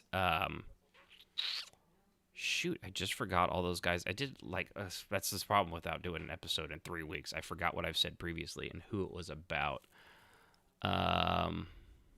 There's a bunch of comic book guys saying they're trying to get the rights back. Oh yeah, it was the families of the creators of Marvel. So a lot of the Marvel characters, but they were all under contract at Marvel to create those characters, and this guy went to them after he had created it. And he even mentioned this in the article that he was made for hire, or he wasn't made for hire, and that was what the company was like. He was working for us the whole time, and the judge is like, yeah, no, he wasn't. So he gets the rights back, which means maybe we can finally start getting another good Jason movie. It's been a while. I think the last good one I saw was Freddy vs. Jason, which was a surprisingly good movie, actually. But no, I really hope that he does something with it. I am sure he will. So, I mean, but there's got to be people wanting to do it. I hear good things about the Child's Play remake, or not remake, the Child's Play series. I have to figure out a way to watch that because I don't have that. I don't want to do Freeform, and might have to wait for the whole thing to come out and then try it. So yeah, I mean, good on him. I'm happy for him. Final Fantasy Origin gets a release date. This is the Strangers of Paradise Final Fantasy Origin. It's the one where the guy kept saying chaos, chaos, chaos over and over and over again. So it's going to be released March 18th, 2022. So that's good and easy. I do that because I love Final Fantasy. Will I probably play this annoying game? Yeah. I have a big problem right now. I'm still playing Tales of Arise. I think I checked. It feels like it's been a lot longer, and I've enjoyed it. Shouldn't feel that way. I have 40 hours into the damn game. I don't know if I'm really any closer to the beginning, and because of this, it's starting to eke into other shit that's coming out. Like Vanguard's coming out soon. Metroid Dread is out. I want to play that. There's a whole bunch of stuff coming out. I think I might give. I was kind of on Battlefield 2042, but after the most recent beta and seeing it, I don't think that game's going to be ready at time of launch. Ooh, Sib's looking at me. Don't forget to talk about your yards. Oh, yeah. I should do that. I'm looking at it right here on the thing, too. Post pictures. Yeah. Now I forgot what I was talking about. Metroid, yeah. So there's all these games I want to play and that are coming out. Thank you. But I want to play Final Fantasy 14. I also want to try New World, which, by the way, been trying it a little bit. Not great. Not real. I'm not digging it. There's nothing wrong with the game. It actually plays very well. It looks pretty good. But I am not a resource gatherer, crafting kind of guy. I don't enjoy those mechanics. That's like why I don't get into those games. I can't even remember ones off the top of my head, like State of Decay and things like that. I don't like resource gathering games. It's just not fun for me. The Grounded was the one where the kids are shrunk and stuff. I downloaded it, tried it for about an hour, and I was like, I'm not having fun. I don't want to collect stuff to build stuff so I can collect better stuff to build better stuff. I don't have fun with that gameplay loop. I also don't like, didn't plan on doing a New World review, but here we go.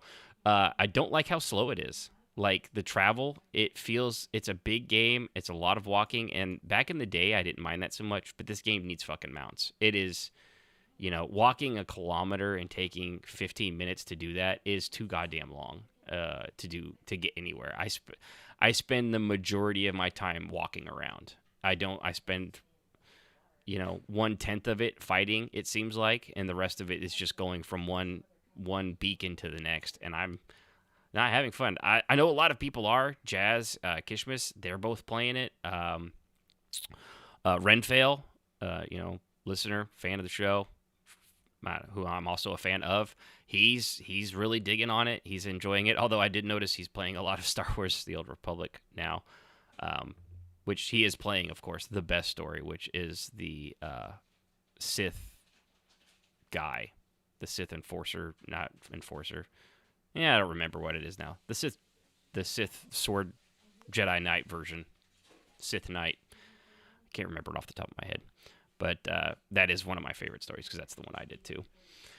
But yeah, I'm not feeling it. I'm gonna keep trying it. I've bought it, and I don't have to pay a monthly sub for it, so I'm not out anything if I get several hours into it. I think I'm level 10 now already, so I mean I've put quite a bit of time into it. I'll probably shoot for 20 and see how I feel about it.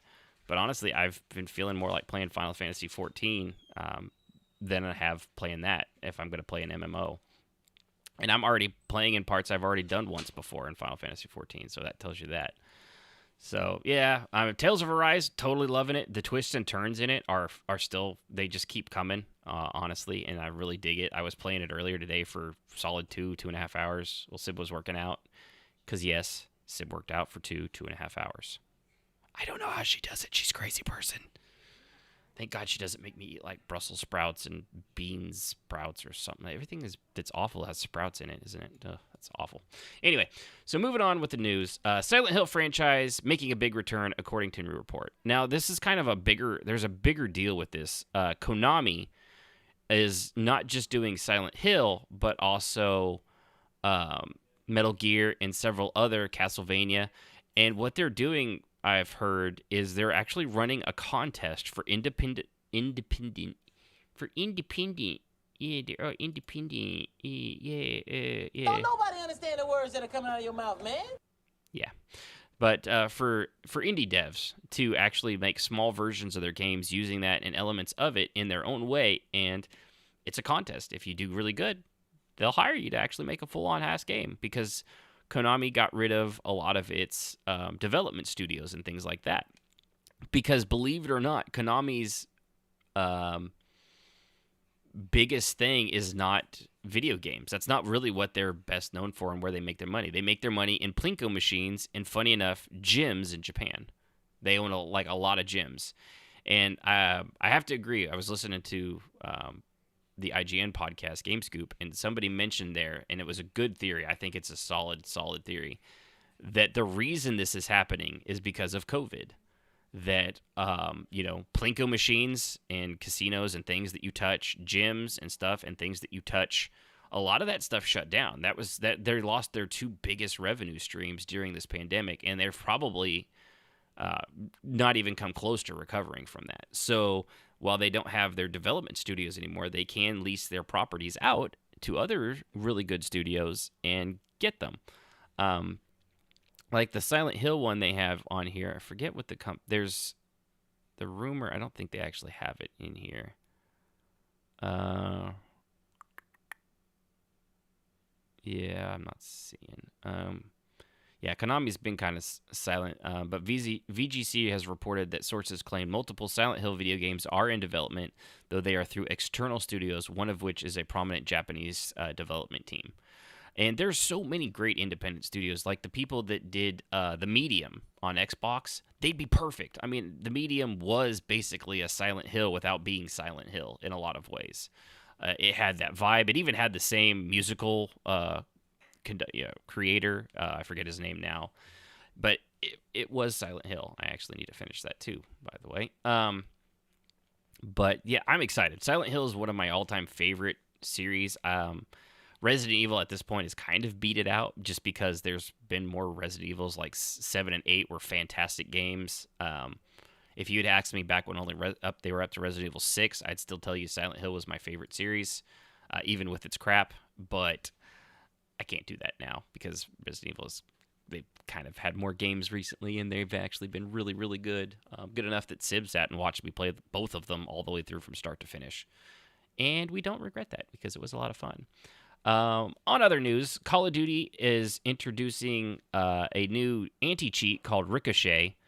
It's a kernel level. What this does is apparently it goes into your computer. You have to install it in order to play their games, but it will only be on when you're playing Call of Duty games like Warzone and whatever the multiplayer, Vanguard and stuff like that. And it will sniff your kernels. It'll go on there and just get up in your kernels and just sniff them. It makes sure there's nothing wrong with your kernels. There's no cancerous cells in those kernels. Your kernels are clean, and then it will let you play the game. I don't know why that sounds as awful as it does, but it really sounds terrible. But no, kernels they're like the deep embedded stuff in your system, and a lot of people are like, I'm not going to play your games. Don't play your play. Okay, honestly, I'm fine. As long as it keeps the cheaters out of my video games, I don't care how deeply you sniff my kernels. It's okay. You can, whatever. Just get in there, sniff them out, figure it out, make sure I'm not cheating, and then let me play the game without all the other people.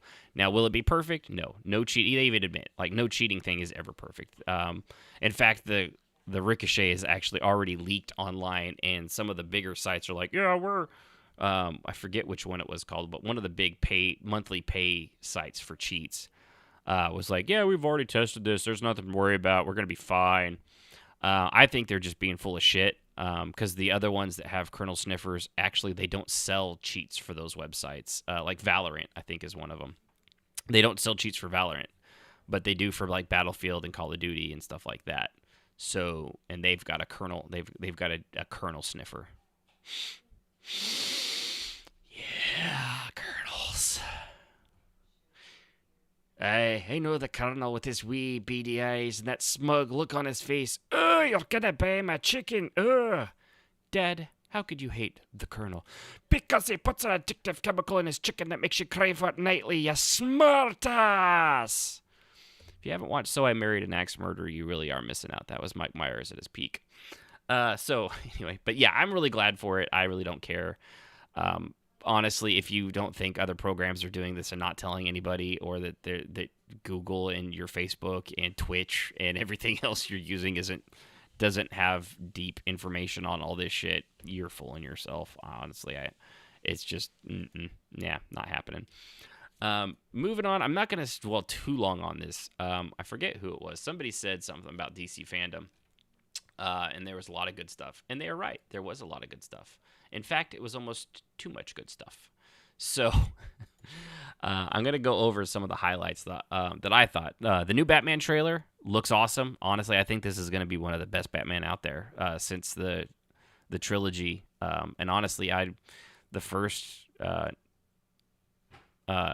Christopher Nolan Batman, it was okay. It's not a huge fan. I loved the Joker one, and then the one with Bane afterwards was pretty good too. I mean, they're excellent Batman movies, don't get me wrong, but I think this one actually is looking to best it, which you would not have got me to say Robert Pattinson's Batman is going to be better than some of the other ones we've had, but he looks gritty and dark, and it feels very Batman.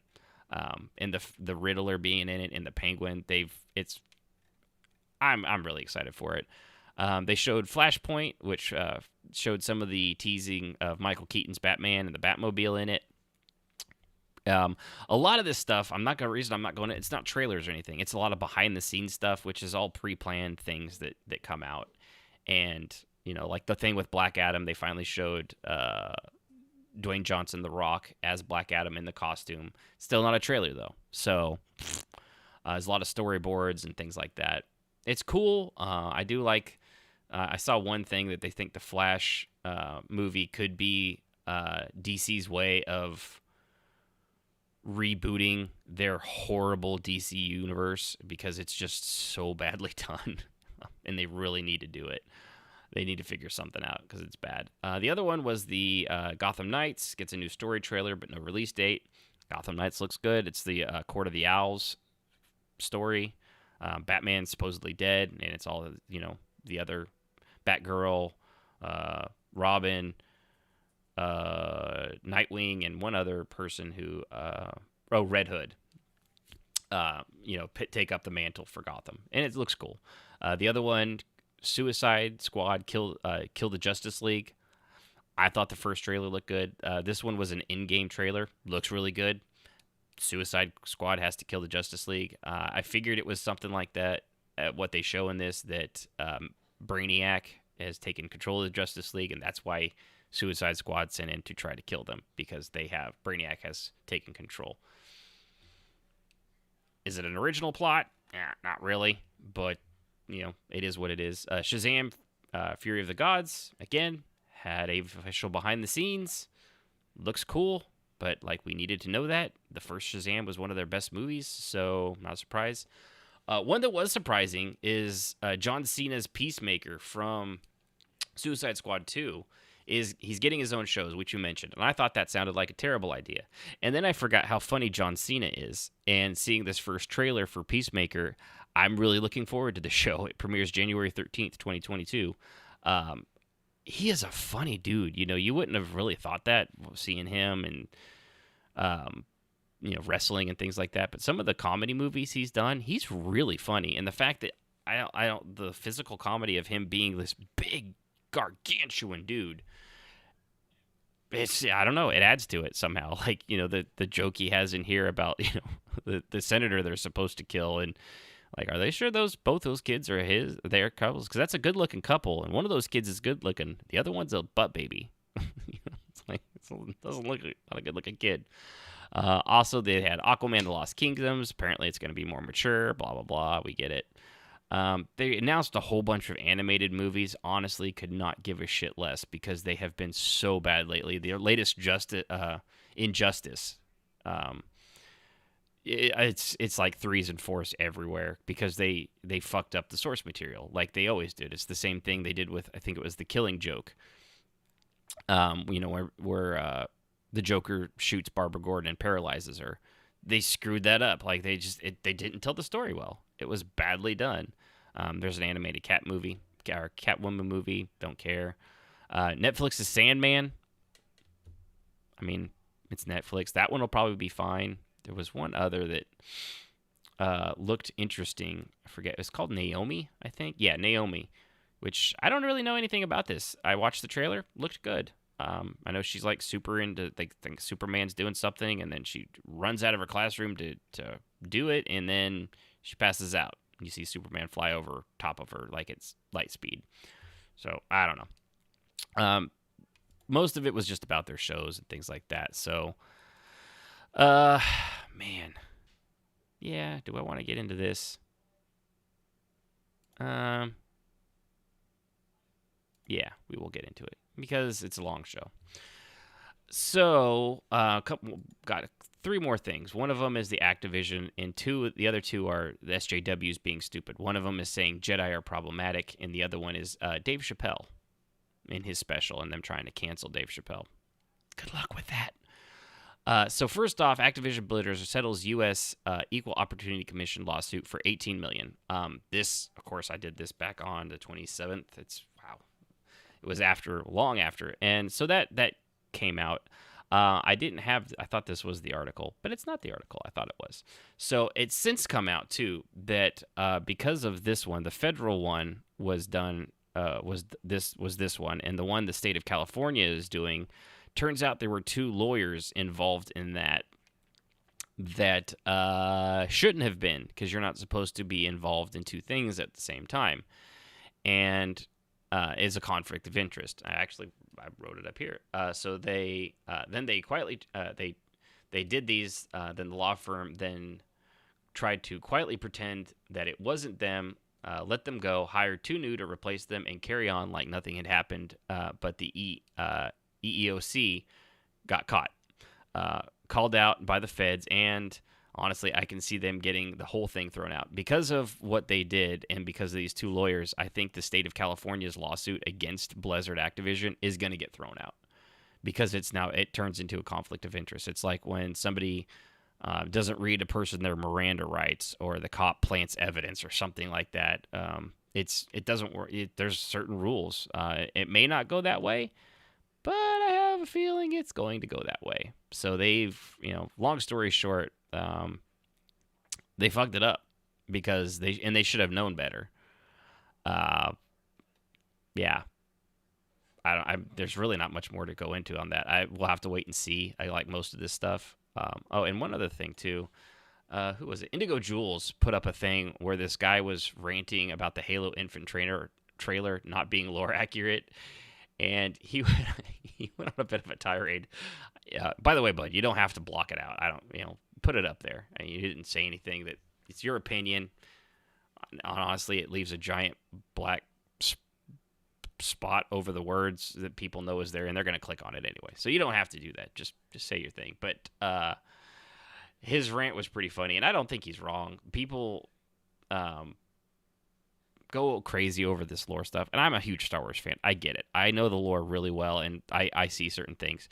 But the fact that this guy, over and over, he doesn't say he's mad or upset or that he's not going to play. He just constantly says he's annoyed.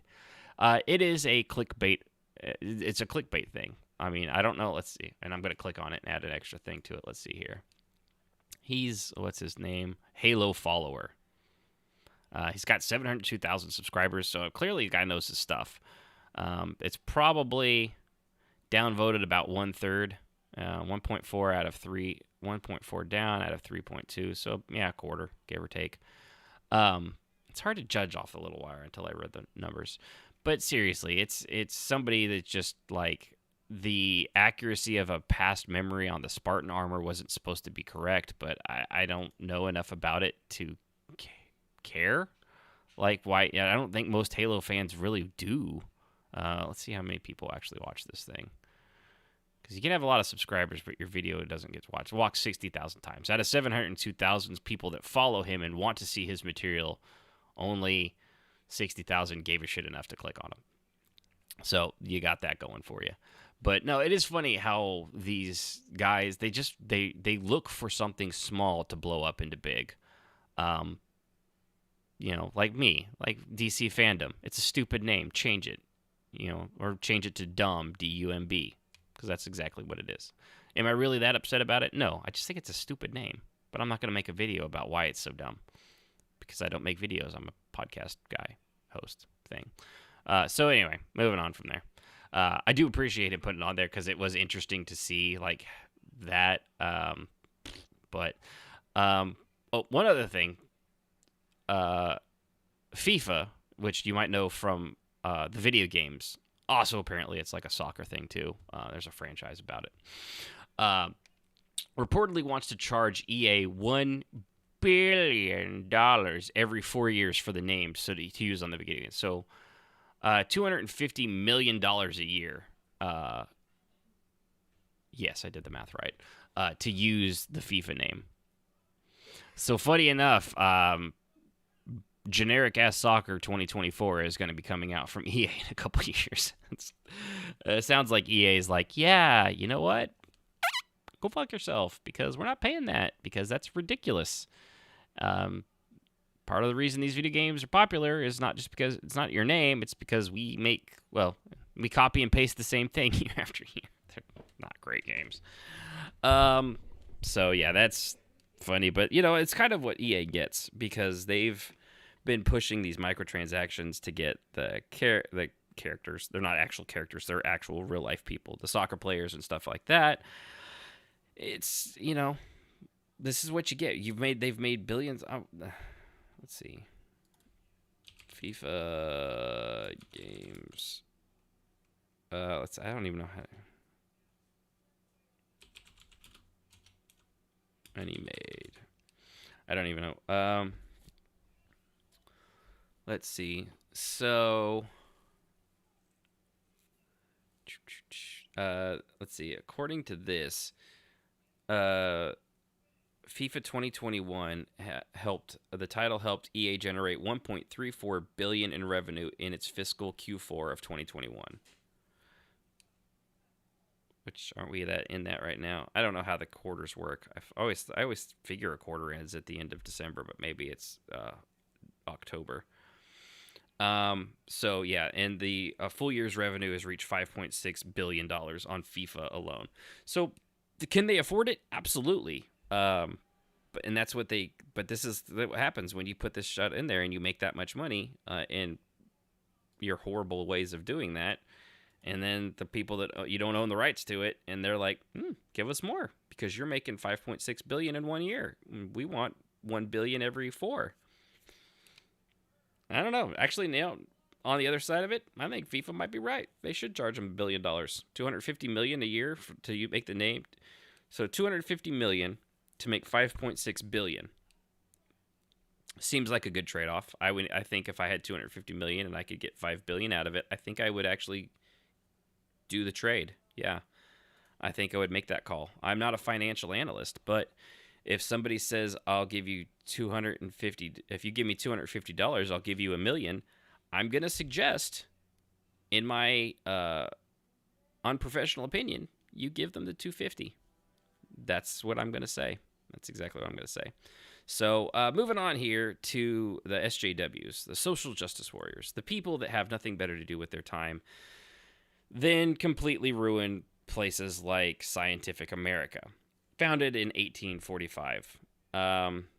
They published a thing, because apparently there's a term in their world called GEDI, Jedi.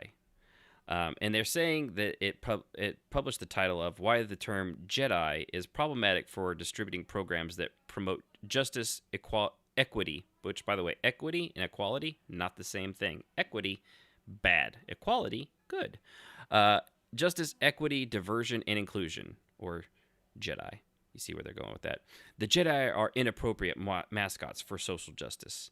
Now, why is that? Luckily, this article has bullet points, so I don't have to read the entire thing. According to Scientific America, remember, in everything these days, trust the science. Never mind the fact that you should never trust science. Science has changed year after year for the last forever. Yeah, as our understanding comes about of science, we realize some things that we thought were unequivocal truths are, in fact, not unequivocal or the truth. For example, many of you probably still think the solar system, the sun, rotates around the Earth. This has actually been proven to be untrue.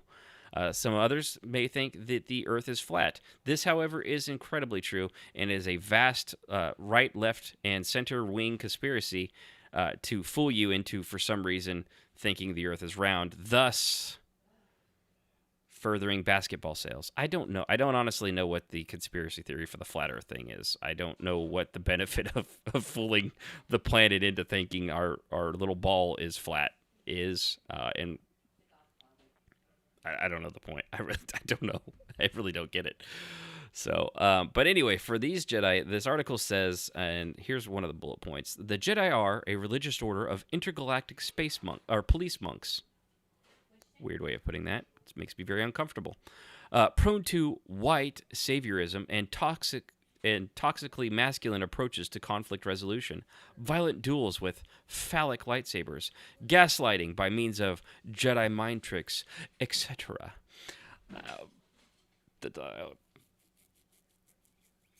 I guess Ahsoka Tano is very her white saviorism and her toxic masculinity as being one of the most favored Jedi characters out there is a problem, especially when she swings her phallic lightsaber around. Any part of this falling apart yet? Just putting that out there. Star Wars arguably conflates alienness with non-whiteness. Actually, they conflate it with non-Britishness, which is kind of a Palpatine thing. Often seeming to rely on racist stereotypes when depicting non-human species. Yeah. What? I don't even know. Like, what species are depicting the racist stereotypes? The closest I could get, maybe, and I'm stretching here, is the Twi'leks would be like the equivalent of like gypsies. The way they're treated, and they're slaved, and they're used as sex symbols and things like that, and that's pushing it. Like, I don't know. I'm trying to think of what species, like what would be the black raced species. That's like if there was a species that was equivalent to black in the real world. I don't even know what species that would be. Or Asian. I guess the Asian one would be the Nemodians because they use that sound. They use that kind of the Asian speaking English tones, maybe, but nothing about their culture was like that. Let's see, Hispanics. Toydarians, I guess, maybe. I don't know. It's I don't know. I don't know what the racist stereotypes depicting the non-human species are. It's ridiculous. Then there's this one. The franchise's cultural footprint.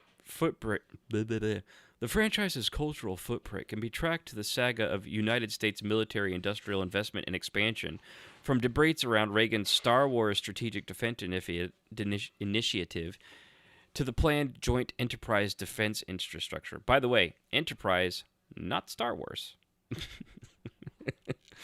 And the reason Reagan's Star Wars Strategic Defense Initiative was called Star Wars was because Reagan was a fan of Star Wars. He just named it that. And the fact that it had to do with space was why he named it Star Wars. It had nothing to actually do with, like, well, oh my gosh, these intergalactic police monks, right, we need something to protect us in outer space. We need to create a Star Wars program based on Star Wars. That's not how that came about. And the saga of it being the United States military industrial move, investment, and expansion, like you could easily conflate that with the British Empire back in the 1800s, or the Chinese Empire, or the Mongolians, or the Roman Empire, or the Greeks, or Nazi Germany. That's just a plot thing, and it's what countries and really usually terrible people do, is they constantly expand and try to kill off other people when they get in the way. Which the majority of countries in the world, if they're strong, do. It's just like, why are you picking out one other than it fits your political view? And another one here, I'm not gonna keep beating this dead horse too long because they've only got 4 points, and honestly, these are the best ones. So I don't need to. There's so many more that are just. I could probably do a whole show reading through this article and tearing it apart, but yeah, I'll just do 10, 15 minutes. And by the way, if you fall into this category and you're listening to the show, write to me. I want to know what makes this uncomfortable. Those unfamiliar or uncomfortable with Star Wars. It's got to be one or the other. You can't be unfamiliar and uncomfortable, because if you're unfamiliar with it, you can't know what it is to be uncomfortable. Just putting that out there. Including those hurt by the message it sends. I mean, I didn't like the Skywalker's last 3 movies either, but they didn't actually hurt me. And the message it sent was that they don't know what they're doing. It upset me, but it didn't hurt me. May feel alienated by the parade of jokes, puns, and references surrounding the term Jedi. You know what I'm calling it? Disney just needs to sue these people so they stop using the term Jedi.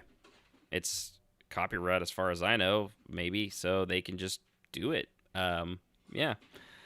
But, they go on. It's just the prioritizing the cultural dreamscape of the Jedi over the real-world project of social justice.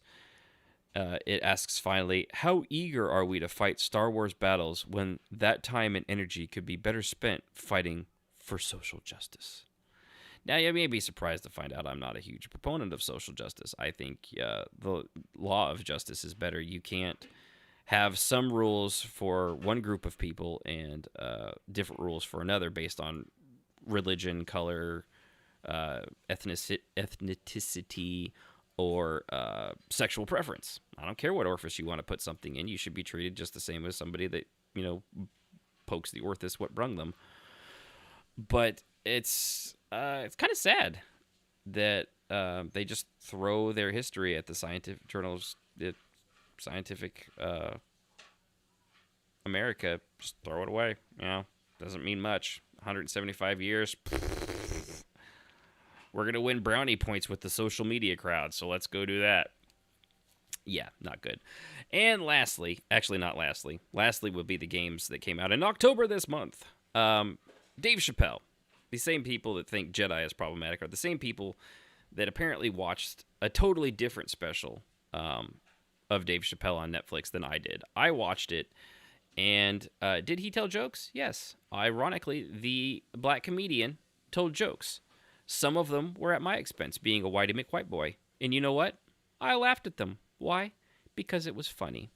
He also told some LGBT and trans jokes. Were they funny? Yes. And I also laughed at those.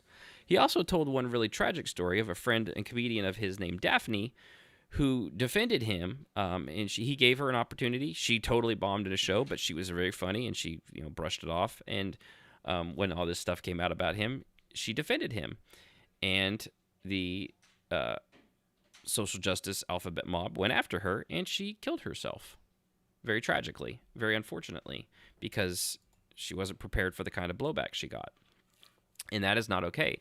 And his entire thing about all this is that you have to be able to tell jokes. You have to be able to tell these stories and things like that.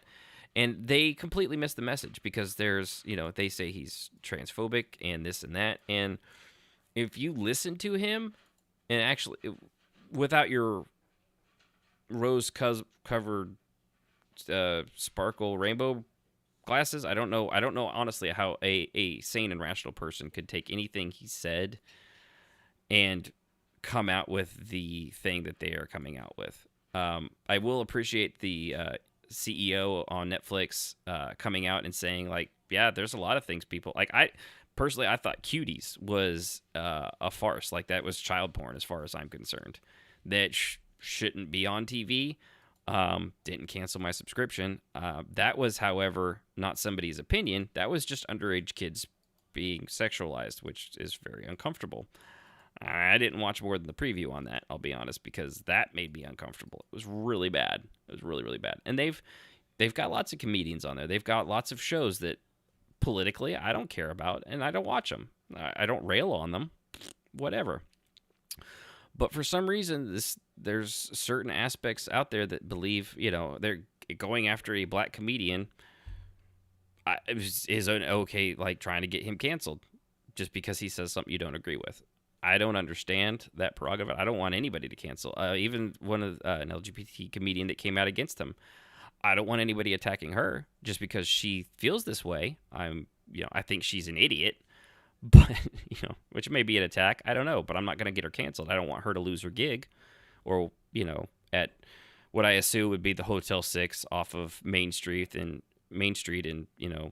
lower Detroit, because where else is she going to get hired? She's clearly not very funny. She's definitely, I saw some of her jokes trying to bash on Chappelle. They weren't funny. There's a difference between funny and mean-spirited, and yeah, you can tell the difference. And that's fine. She can do that. It's just, it's not very funny. Even though you're trying to be tongue-in-cheek, you were just mostly cheek. Yeah, not a lot of tongue.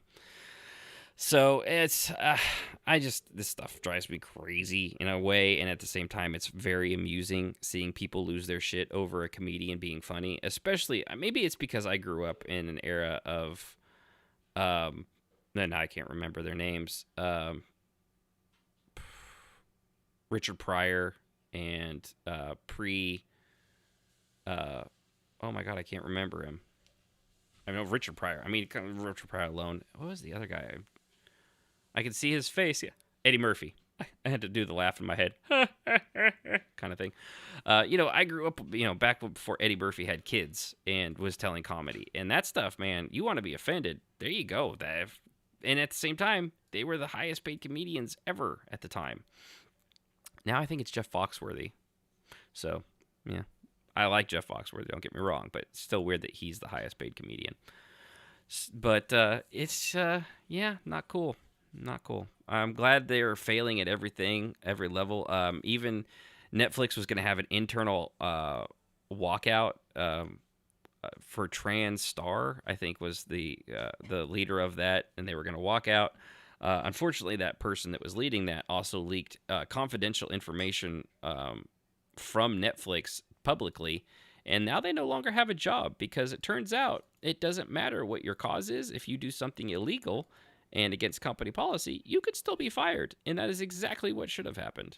They could have done the walkout.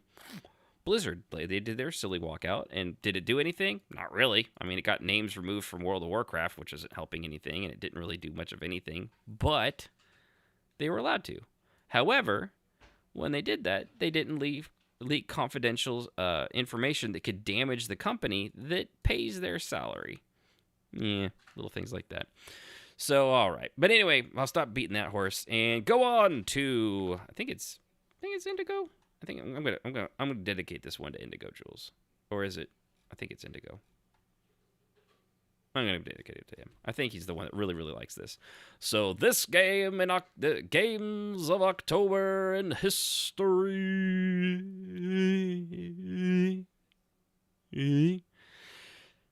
Some of these are going to make you feel really old because I know I did. So October 2017 was Red Dead Redemption 2. It's been that long. Or was it Red Dead Redemption or Red Dead Redemption 2? Now I got to look it up. I think I forgot the Red Redemption 2. Because I am just this high quality. October 2018. Yeah, so Red Dead Redemption 2 came out, and the place didn't have that right on there. That's weird. Oh, it's because I put a 6 instead of an 8, because I'm an idiot. So Red Dead Redemption 2 came out October 2018. So it doesn't feel like it's been 3 years since that came out. Yeah, that's weird. Excuse me. Titanfall 2, October 27th, 2016. It's been 5 years since Titanfall 2. And they have no plans on making a sequel. Although Apex Legends is kind of technically a sequel to it, and it's not really quite the same. Batman Arkham Origins, which was that the that's one of the lesser liked of the Batman Arkham games. I've enjoyed all of them though. I got to be honest. Origins may not have been the longest or like the best story told, but it was still a solid game. The fighting mechanics in these are fantastic. October 25th, 2013. So we're 8 years out from that one. God, it's crazy. It doesn't feel like it's been that long. And funny enough, we've got two, a Batman and the Suicide Squad game coming out probably next year. Resident Evil 6, which was just awful. Sib and I tried to play it. We didn't finish that one. It was just not good. There's still going to action. 5 was okay. 6 was just we couldn't do it. October 2nd, 2012. So 9 years since that, and they have really revamped that series with 7 and 8, and 9 will be equally fantastic. I'm already calling it 9 out of 10. Game of the year. Oh shoot, I got to do a game of the year thing coming up soon. We're coming up on the end of the year. I have to remember what I played. I need to make a list of stuff like that. Fable 3, which is the last time we saw Fable, 2010. It's been 11 years since we've gotten a new Fable. Crazy. Even worse than that, because I never played Fable, so I don't really have any invested interest. I know it's beloved. Everybody loves it. Blah, blah, blah. Fallout New Vegas, also 2010. It has been 11 years since Fallout New Vegas came out. Yeah, and we've only had one Fallout since then, Fallout 4. Well, Fallout 76 technically, but I don't even count that as a Fallout game. It's Fallout adjacent. And it's just not great. Now, these last ones, they're all Nintendo games. And they're going to make you feel even older because they did come out on the original NES. Dr. Mario. Everybody knows Dr. Mario, Sib's in there doing the Mario theme song, and which was funny. We were at the Psychopath last night, and the the witch doctor, he told me what to do. Ting tang, walla walla bing bing. The first time I remember hearing that song was because of a Dr. Mario commercial back in October of 1990. That was the first time I remember hearing that song 31 years ago. 31 years since Dr. Mario was created. 2 of these on here, I just put on here because I played them and I loved them, even though one of them was a terrible game. I liked them. So Gremlins 2, the new batch, came out in 1990 also. So another 31 years. And surprisingly, I think it's the only Gremlins game to ever be released, and it was actually really good. It was a surprisingly good game. It wasn't busted like Jason or Friday the 13th, which there's no way to win that game. It's legitimately just not a good game. Or the other one that I played and owned, Ghostbusters, 1988, which was also a terrible, terrible game. I loved. No idea what I was doing in it. And I think it was glitchy and buggy, and it couldn't be won not very easily, especially not by a then 9-year-old Ashen Phoenix. I was 9 when that game came out. I'm 42. I'm old. Like, I hurt myself getting out of bed this morning. Or when I roll over, I've bruised my knee, and every time I roll over on my right side, my knee brushes the mattress, and it's like being stabbed with a soldering iron. It's terrible. I don't even know what I did. I'm assuming it's Sib's fault because she was yanking on me at the scare house and probably banged into my knee over and over or slammed me into something because she is violent and I need help. Somebody please send help. Love you, baby. Love you too. What did you say? Nothing. See, she doesn't listen. Another one too. Duck Hunt, October 18th, 1985. 1985 was Duck Hunt. Also released with the NES.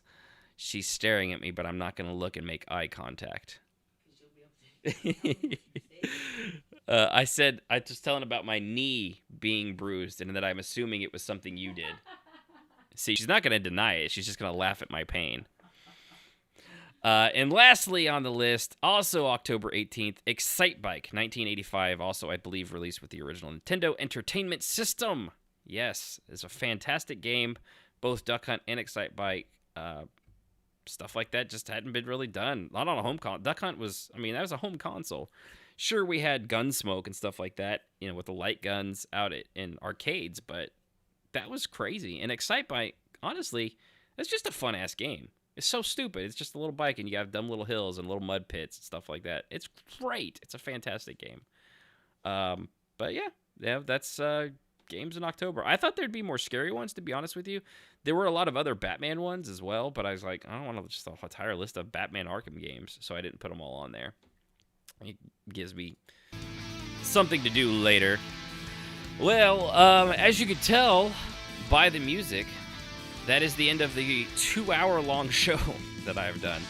I will put markers and stuff, because like the first hour, if you want to hear just the gaming stuff, and you don't want to hear me and Sib talk about our horrible vacation time and our great vacation time, I'll put links and stuff on that to skip by that, which doesn't do you any good, this being the end of the show, and you just now finding that out. But then again, that is your own fault for not checking the description and seeing where I will eventually put those tomorrow after everything goes up. We can't do that beforehand because I have to edit things and I don't know where the times are going to be. So yeah, also, Ericus, thank you for joining me. Awesome to have you as always, buddy. And Sib, my beautiful wife, I appreciate her joining me for this. And with that, remember, go to twitch.tv/crashwhileleloading, subscribe, follow, join, click on the About section, join our Discord server, put up articles you want to hear me talk about or my opinion on, or we'll talk about them and your opinion, like we did with Indigo Jewels. So, with that, I am Ashen Phoenix, and that was Sib. Thanks for listening, and I really hope I'll see you next week. It won't be 3 weeks again. That was awful. Good night, everybody. Music, as always, is provided by Husky by the Geek. Visit him at youtube.com/HuskyByTheGeek to hear all his latest in video game rock covers and original music.